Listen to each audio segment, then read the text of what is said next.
어제 헌법재판소가 윤석열 대통령 탄핵 심판의 최종 변론 기일을 25일로 지정했습니다. 대통령은 어제 심판 후에 변호인단 통해서 빨리 직무회복해서 세대 통합의 힘으로 대한민국을 이끌겠다 이렇게 이야기를 했습니다. 여당에서는 이 상황 어떻게 보고 있을까요? 나경원 국민의힘 의원과 전화로 연결해서 이야기 나눠보겠습니다. 의원님 안녕하세요. 네, 안녕하세요. 의원님 어제 이제 탄핵 심판 마지막 증인 신문 기일인데요. 한덕수 총리하고 홍장원 전 차장하고 조지호 청장이 출석했습니다. 어제 좀 주의 깊게 보신 부분이 있으실까요? 일단은 아시다시피 홍장원 전 차장의 말씀은 하나도 믿을 수 있는 게 없었다. 결국 이번 계엄 이후에 내란 사건으로 이제 내란몰이를 한 거에 핵심이 홍장원 전 차장의 메모였고, 그리고 또 하나는 곽종근 사령관의 진술이었는데 이게 다 오염되었다는 게 나타났다는 건데요. 어제 정말 좀 기가 막히더라고요. 앉자마자 발언을 정정하겠다.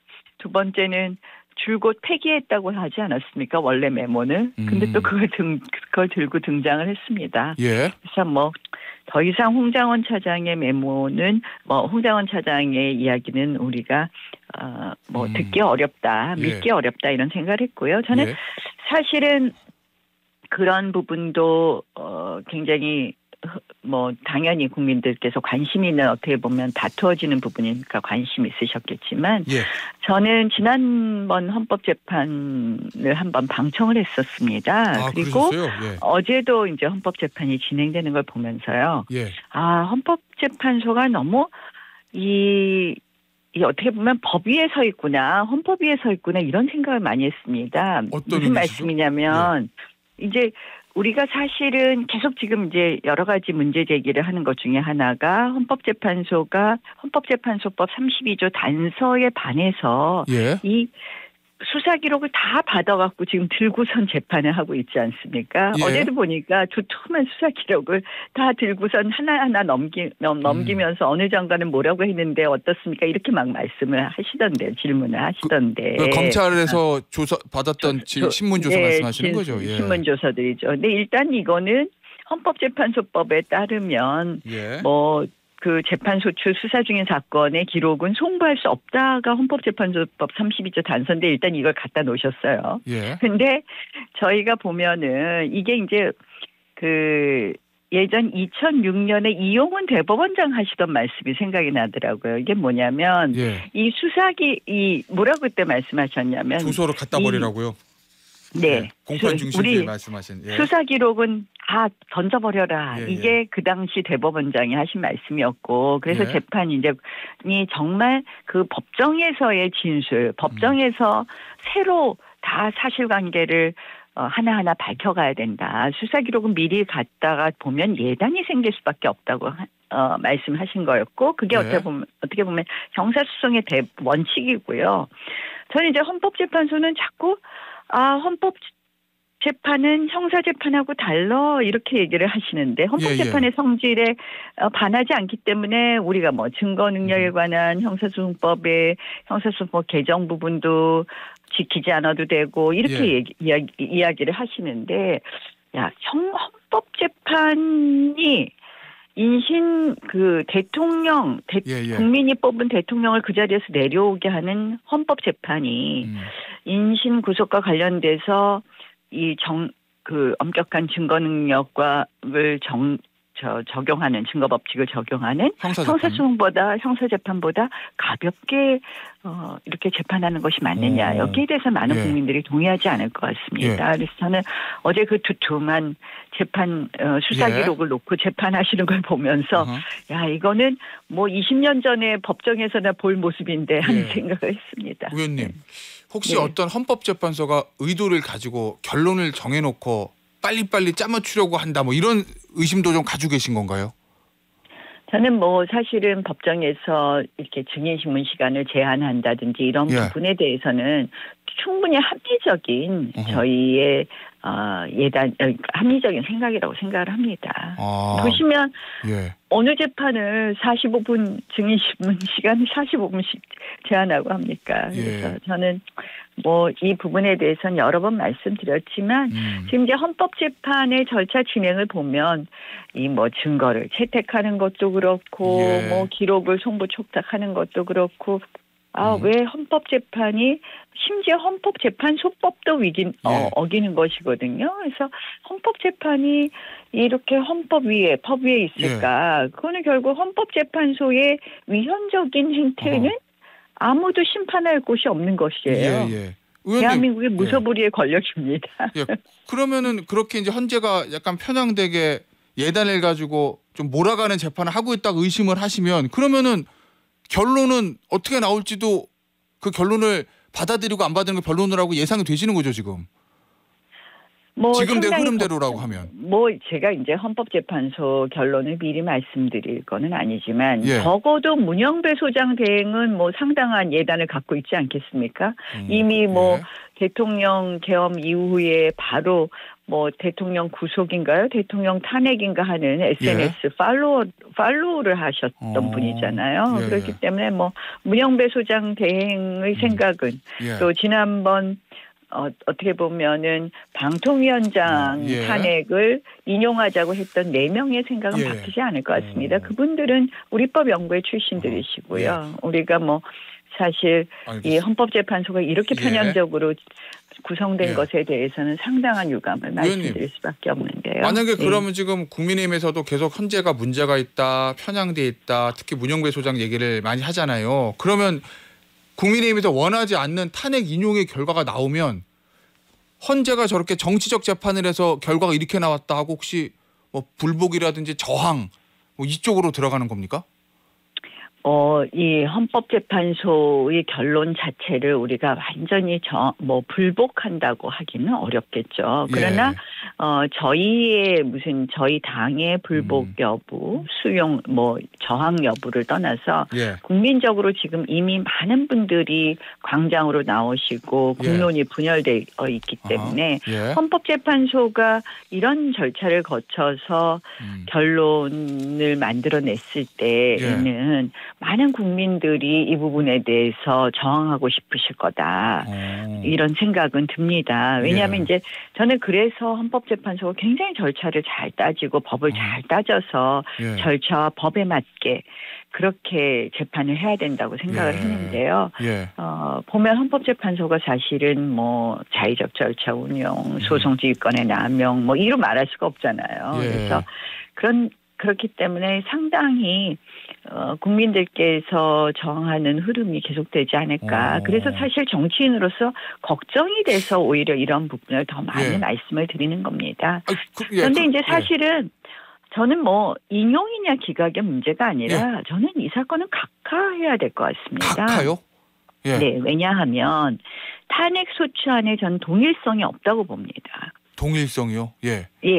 무슨 말씀이냐면 내란죄 빠진 거 말씀 때문에 네, 그렇죠. 헌법재판 우리가 국회에서 탄핵 소추안을 의결할 때는요. 홍장원의 메모 등도 있었고 결국 내란죄가 있었기 때문에 국회에서 탄핵 소추안이 통과되었습니다. 그러니까 공개적으로 안철수 의원은 내란죄가 빠졌으면 나는 가표 안 눌렀을 거다 이렇게 이야기했습니다. 그러면 결국 내란죄라는 게 핵심이었는데 탄핵 소추안에 그 내란죄가 빠진 걸 지금 심사하고 있어요.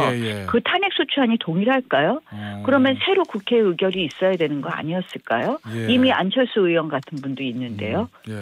그런데 그래서 저는 이 헌법재판소의 지금 탄핵 재판에서 여러 가지 사실관계 이런 거 따지기 전에 과연 동일성이 있느냐 국회가 탄핵 소추한 내용 탄핵 소추안 최초의 탄핵 소추안하고 동일성이 있느냐 다르다.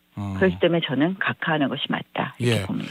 어쨌든 의원님이 이제 입장도 밝혀주셨고 헌재에 대한 불공정성을 말씀하셨는데 말씀하신 대로 국민의힘이나 대통령 지지자가 원하지 않는 결과가 나와서 거기에 좀 불복하는 저항하는 거리의 목소리가 생기면 그러면 당은 그런 여론은 어떻게 대응해야 한다고 보세요?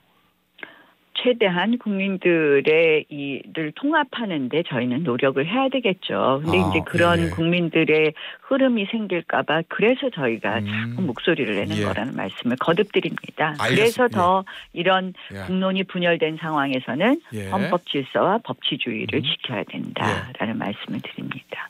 의원님, 어제 증인신문기일 끝나고 석동현 변호사를 통해서 밖으로 나왔던 대통령의 메시지 보셨죠? 사진도 공개됐던데 메모. 봤습니다. 네. 보니까 빨리 징부 복귀해서 세대 통합의 힘으로 대한민국을 이끌어 나가겠다. 소위 어른 세대와 기성 세대가 청년 세대와 함께 세대 통합을 통해 뭐 이런 얘기를 했거든요. 의원님은 이 메시지 보고 대통령의 속뜻이 의도가 이거구나라고 좀 느끼신 게 있으신가요?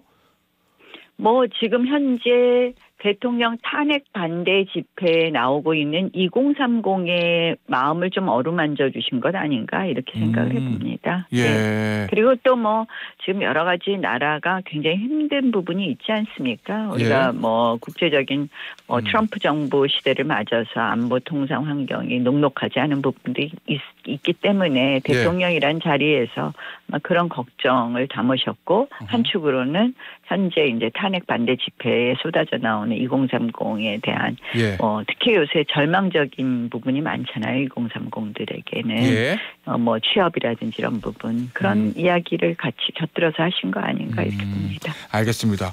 의원님, 국민의힘에서 지금 문영배 소장 권한대행 탄핵안 준비한다던데 이게 아직 발의하면 해야 하는 100명은 넘어야 되는데 아직은 그 인원에 다 차지 않은 걸로 엊그저께 보도가 났는데 지금은 어떻습니까 상황이? 뭐 더 이상 큰 진전은 없지 않을까 이렇게 보고 있습니다. 그래요? 예. 그럼 발의도 안 될 수 있다는 말씀이시네요? 예, 완전히 발의하기는 발의 자체가 쉽지만은 않다. 이게 이제 당론으로 발의가 된다면 좀 쉬울 텐데요. 워낙 이제 탄핵을 찬성했던 친한동훈계를 중심으로 한 탄핵을 찬성했던 세력들도 있고 또 실질적으로 이 문영배 탄핵 소추안이 발의된다고 해도 이것이 뭐 가결되기는 어렵다는 건 잘 알고 계시지 않습니까? 그래서 그렇겠죠. 그런 부분에 있어서 뭐 실질적으로 발의하는 것까지는 쉽지 않을 수 있다 이렇게 봅니다. 의원님은 여기 혹시 동의하셨습니까? 저는 일단 동의했습니다. 뭐 발의 자체는 어렵다고 하더라도 문영배 소장의 어떻게 보면은 좀 이 공정한 원래의 재판소장 대행으로서의 그 역할을 좀 더 주문하는 그런 의미, 뭐 주문 또는 경고하는 편향적인 그 행태를 경고하는 이런 의미가 있다고 생각해서요. 동의했습니다. 강승규 의원은 100명 넘기기 위해서는 지도부가 좀 움직여줘야 된다 이렇게 얘기했던데 그럼 지금 분위기를 보면 지도부가 적극적으로 막 동의해서 움직이고 이런 거는 아닌 거란 말씀이신 거죠? 뭐 지금 현재 지도부가 움직이고 있는 상황은 아니다. 이렇게 보시면 될 것 같습니다. 알겠습니다. 뭐 의원님과 국민의힘 다른 의원님들의 기대대로 탄핵이 각하나 기각이 되면 모르겠는데 만약에 인용이 되면 조기 대선이잖아요, 의원님. 그런데 의원님 얼마 전에 이제 조기 대선 준비 필요성에 동의하지 않는다 이런 말씀을 하시긴 했는데 대부분 국민의힘 의원님들이 낮에는 탄핵에 반대하는데 밤에는 대선 준비하고 있다 이런 언론 부속도 있고 의원님 얼마 전에 누구나 대권에 도전할 수 있다 이런 말씀도 하셨던데 혹시 만약에 조기 대선 열리면 의원님도 출마하실 생각을 좀 가지고 계신 겁니까? 뭐 지금 그 말씀 나눌 때는 아니라고 생각합니다. 그리고 제가 이제 얼마 전에 토론회 한 것 같고 또 막 그런 말씀들 하시는데 정무수장관 참석했죠. 근데 우리가 정책적인 거를 뭐 논의하는 것은요. 대선 여부를 다 떠나서 지금 나라가 혼란스럽기 때문에 또 이재명 대표가 대통령 행보하려고 요새 정말 좌충우돌하고 있지 않습니까? 저는 요새 뭐 중도 보수까지 꺼냈는데요. 그러다 보니까 뭐 이상한 정책들을 막 쏟아내는데 그런 정책 중에서 우리가 정책적 대응도 해야 되고 하기 때문에 그런 말씀이고요.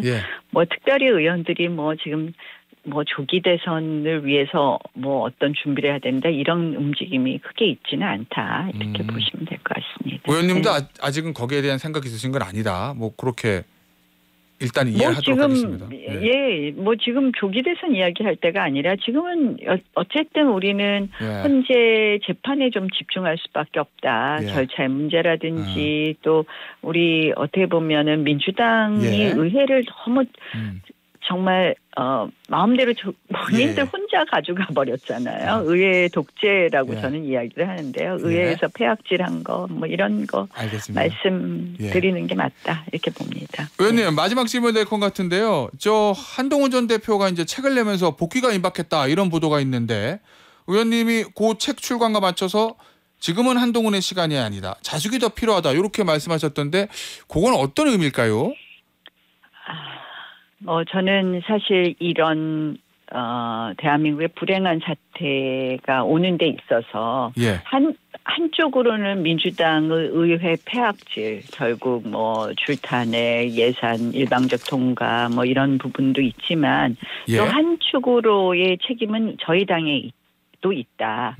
그 부분에 있어서 한동훈 대표의 책임이 가볍지 않다라고 봅니다. 그래서 사실은 오히려 이런 상황에 대한 책임을 느껴야 될 때가 아닌가 이렇게 생각합니다. 알겠습니다. 의원님 여기서 오늘 인터뷰 마무리하도록 하겠습니다. 지금까지 국민의힘의 나경원 의원이었습니다. 의원님 감사합니다. 네, 고맙습니다.